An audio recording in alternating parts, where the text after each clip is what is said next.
So it's kind of something that we've been doing traditionally, and normally at these World of Emulsion type events like this morning, Etienne does an update. The last one was presented in the PPRS in 2015. So I know you're all excited about seeing the results of this more recent one. So Etienne, thank you. Merci Siobhan.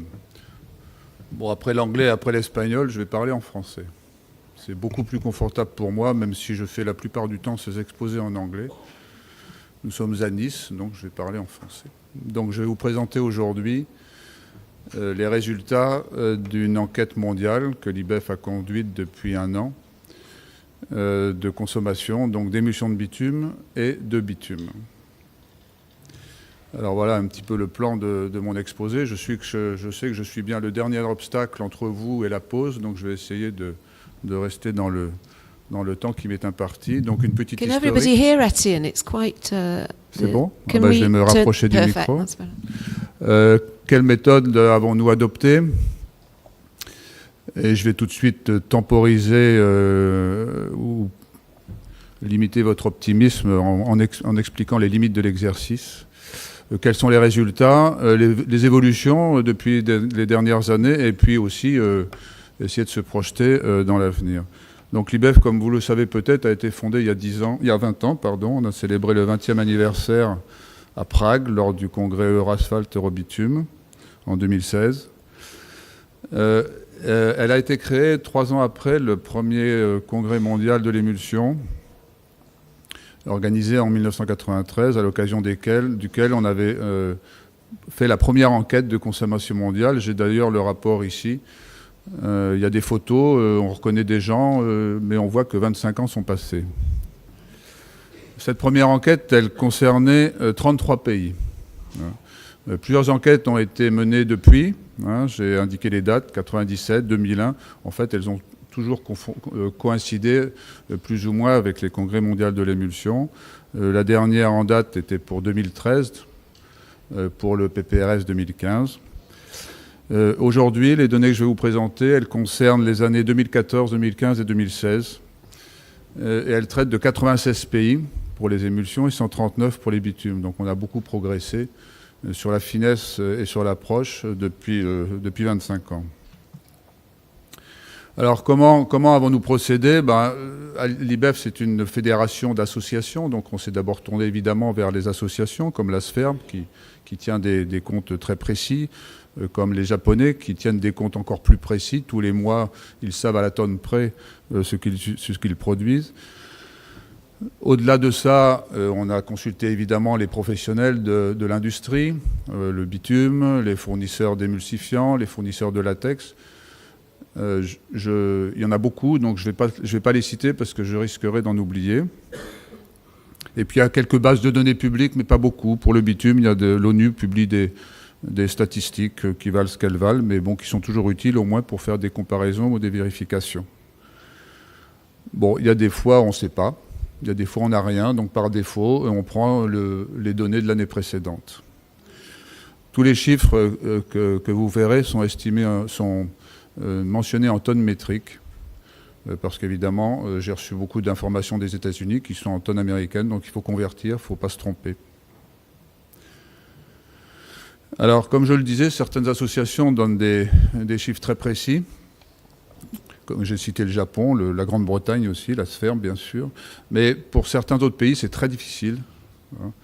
Et malheureusement, ça concerne des grands pays, non seulement par la taille ou la population, mais par la production. La Chine, la Russie, le Brésil, c'est très compliqué. Quelquefois, on a plusieurs sources, et puis ça va du simple au double. Alors, est-ce qu'on prend une moyenne? Est-ce qu'on prend celle qu'on considère la plus fiable? Bon. C'est pour ça qu'il faut rester prudent et modeste dans les chiffres, et puis essayer de travailler sur la durée, voir un peu comment ça évolue.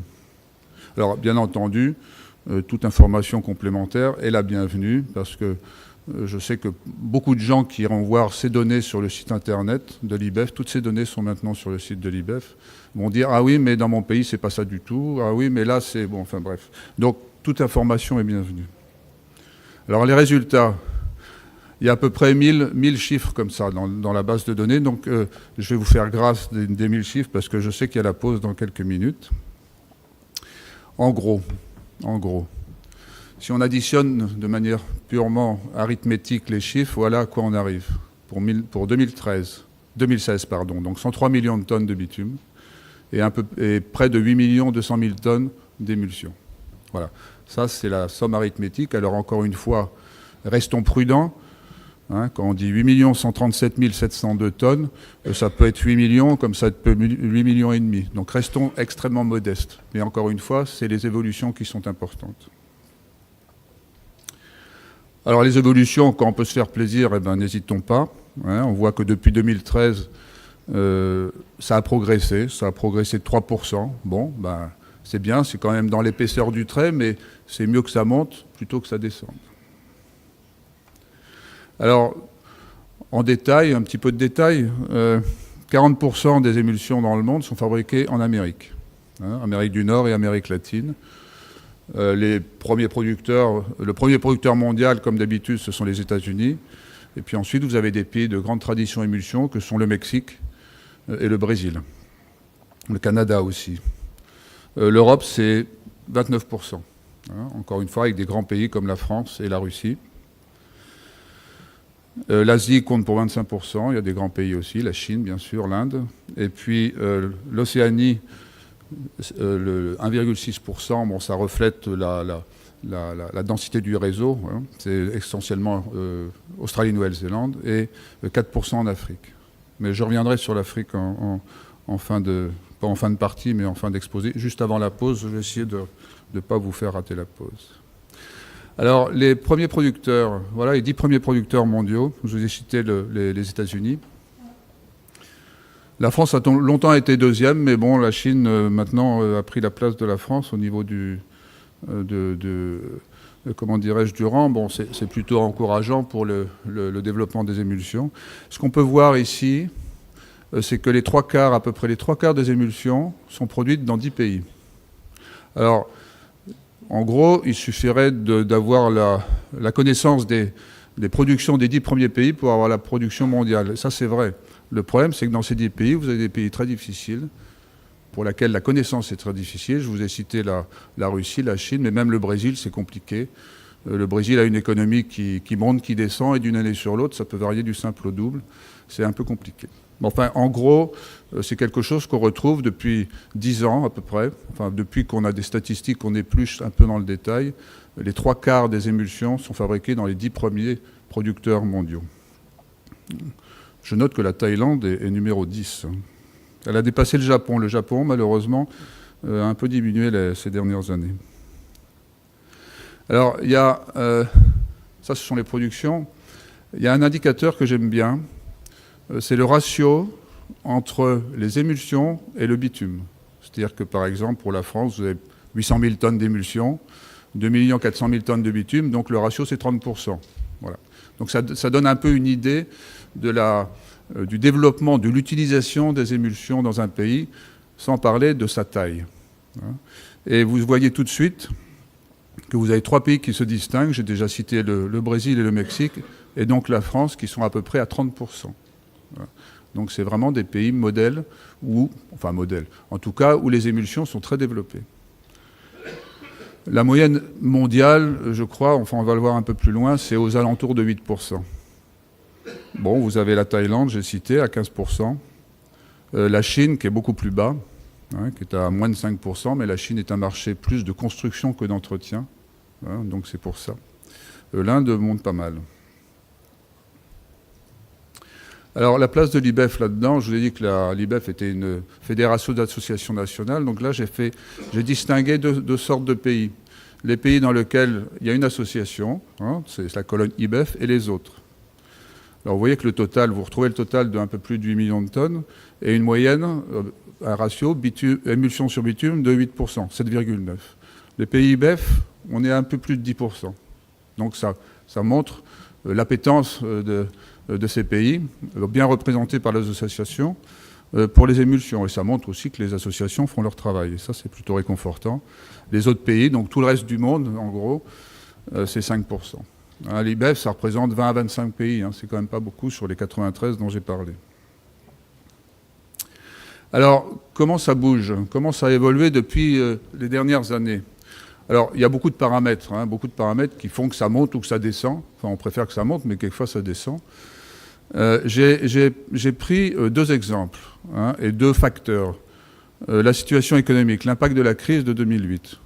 Ça a été dramatique, notamment dans les pays de l'Europe du Sud. Et puis aussi, alors ça c'est des facteurs décroissants, mais il y a des facteurs de croissance qui sont le développement des techniques à l'émulsion dans certains pays. Donc j'ai pris un exemple que Marie-Marc connaît très bien, puisque c'est l'exemple espagnol. Vous voyez que la crise a impacté terriblement l'industrie espagnole. Terriblement l'industrie espagnole. La production d'émulsion a été divisée par 3. C'est considérable. Et moi, je tire mon chapeau, je ne sais pas comment on traduit ça en anglais, je suis désolé, à l'industrie espagnole, à la TEB et à la CEFMA, qui travaillent énormément pour rétablir la situation, notamment, pas forcément uniquement celle des entreprises, mais aussi et surtout celle des réseaux. C'est très très important. Alors ça, c'est un exemple où les aspects économiques sont dramatiques. Alors il y a un autre exemple que j'aime bien citer, c'est qu'il y a d'autres pays où l'émulsion se développe beaucoup. J'ai pris l'exemple de l'Inde, un pays que j'aime bien et que je connais bien. Vous voyez que depuis une dizaine d'années, la production a été multipliée par 4. Et si je reprends, je vous ai cité le premier congrès mondial des émulsions en 1993, à cette époque, la production était de 15 000 tonnes. Donc la production d'émulsion en Inde a été multipliée par 30 en 25 ans. Alors je ne sais pas si ça va continuer, mais peut-être pas dans les mêmes proportions, mais enfin, c'est des points extrêmement positifs. Alors, j'ai cité je vous ai parlé des ratios, émulsion sur bitume, et là j'ai pris un petit exemple, c'est sur la Grande-Bretagne. La Grande-Bretagne, traditionnellement, utilise des émulsions de manière raisonnable, modérée. Vous voyez qu'en 2005, ce ratio était de 7%. Passé la crise, il est monté à 12%.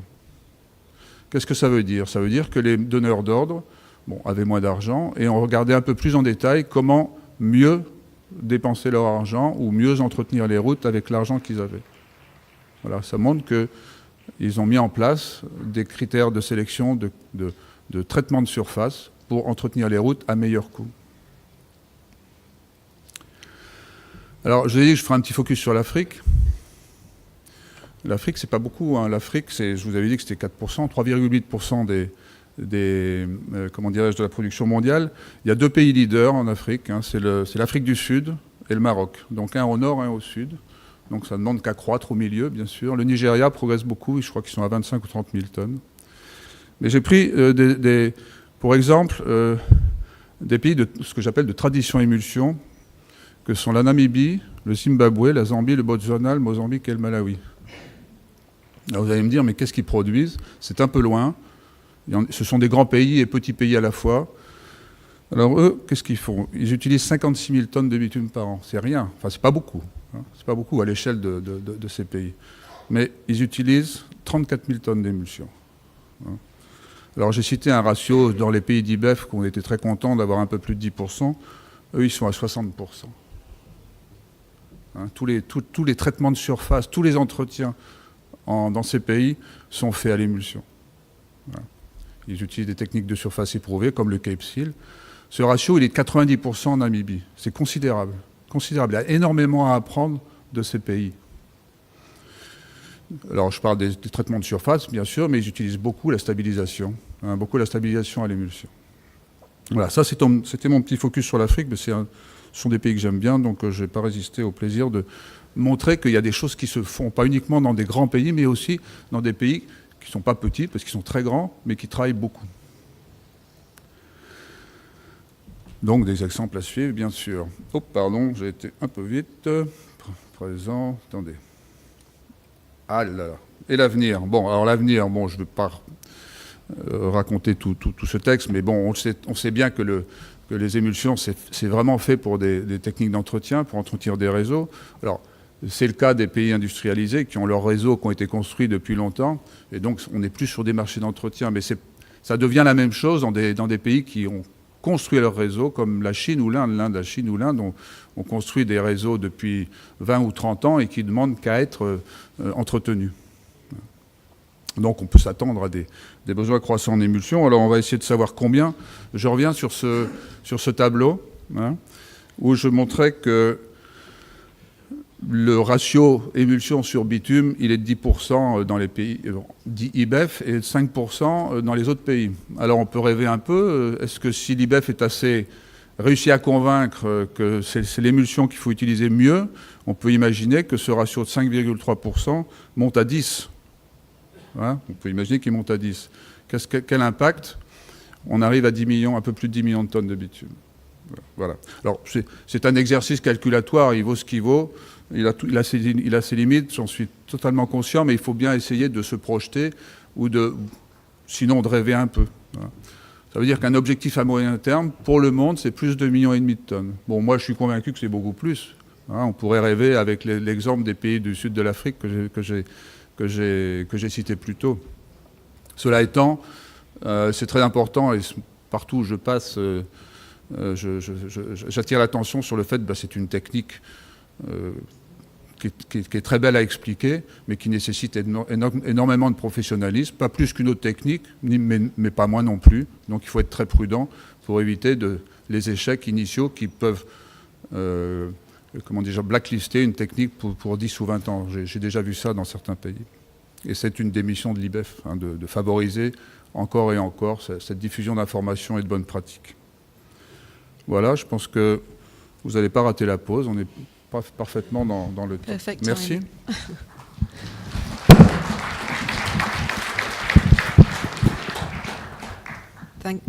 Thank you, Etienne. So that concludes really the 5 presentations. Was there any specific question for Etienne? It was good to finish on a very positive note. There's an increase in the emulsion sales globally, 5%, I think that was. So that was a really good message. Before you all leave, 2 quick things. Galen has appeared. He's at the back of the room. If you give us a wave, he's the new president of IBEF coming in. So thank you, and we wish you all the success. You weren't here a little at the very beginning when we were saying. And the last request I have personally is, would you mind if I just take a picture of the room? Because it's great. It's completely full. They were trying to show people seats all the way through. So that was encouraging that we are all friends of emulsions, and hopefully that you've learned something this morning you'll take away and discuss over your coffee. But I'm just going to take a quick photograph, and you'll see it if you're on Twitter. Follow hashtag IBEF or myself. I'm quite active on Twitter as well, and you can try and find yourself on the photograph.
C'est très bien.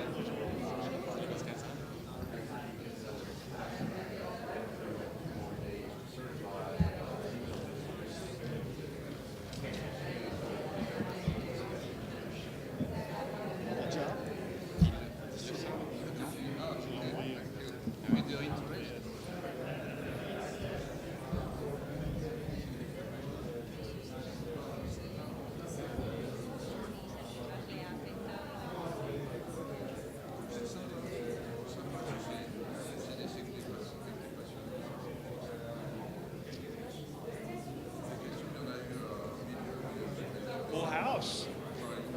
I was about 10 minutes late. I guess you saw me come in. Yeah.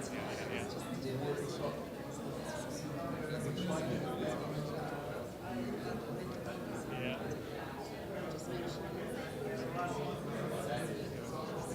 Yeah. Actually, perfect. Not worried about it. Because he can go long sometimes. Oh, he was.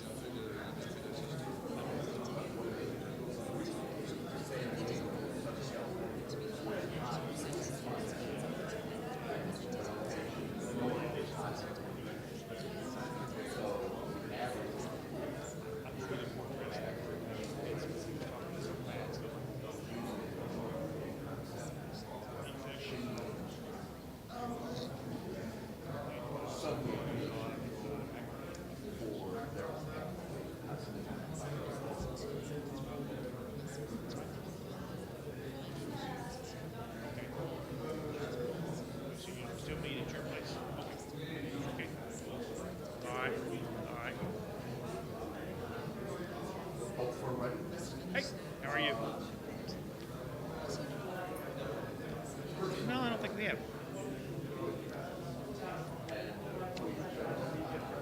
I know the product. Yeah, you still Doug and Yep. Jeff. Oh, okay. That was nice, kind words. Huh? Here you are. I think we're active in US. Yes. Jerry Thayer and Doug. Yeah. I see your name on the LinkedIn. Yeah. So Yeah. I'm familiar with you. Nice to meet you. Great. Same here. So do you come to India anytime? No, I would have in the past, but my friend from India that would have come with, he's deceased now, so I don't have any. Anil Srivastava, who used to work for OMS, we were planning a trip to India for some work that he was sort of doing, but we just never made it. Not in a place that I have any other reason to go unless there's a conference or something. So what is it that you specialize in? Well, actually, Ergon is my parent company, and we're the largest producer of bitumen and modified bitumen and emulsions in the U.S. and Mexico. And Paragon is the technical support for Ergon. We do all of the technical support for all of the plants and for the terminals, and then we also do third-party technical support for people like Jerry Thayer and his Matcon product. He worked for other, for the federal highways, for other agencies. So does any of our product come into your basket of tech support or solutions now? We have been doing some with the Matcon with Jerry Thayer, and we've looked for some. In fact, I just took a sample of your material to a roofing customer. They had called us about looking for something for a porous aggregate. That they were having a problem with staining, and so I suggested they use the Zyclovan as pre-treatment of the aggregate, or maybe spraying it on after they put the aggregate on the asphalt to keep it from staining. And so I haven't heard back from those guys yet. C-Plas is the company. They're actually a French company, but well, they're not French anymore. They're owned by GEAF now. And as soon as they finish the evaluation, I'll see what they have to say and get back with you guys. But that's the kind of things where we. I have Jerry has shared with you just to emphasize what I heard from you that polymer modified bitumen, our active is very good, particularly base bitumen, to lower down the mixing temperatures. Okay. Which means the volatile losses can be decreased. Right. We don't have to go to AT instead. Right. So that's one area. The second area is that when we add our additives, there is no sticking of the bitumen to the metal. Right. In the actual blending. Yes. Yeah. That's true. That's true. Okay. Of course, emulsions we have nanotech. Yeah. I guess. Familiar with that also. There are a lot of products around. So the Yeah. question is which one to focus and where to go. Exactly. I handle the European markets. Uh-huh. I handle Okay. Okay. Yeah. Right. great. again. Nice to meet you. Thanks.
Şu anda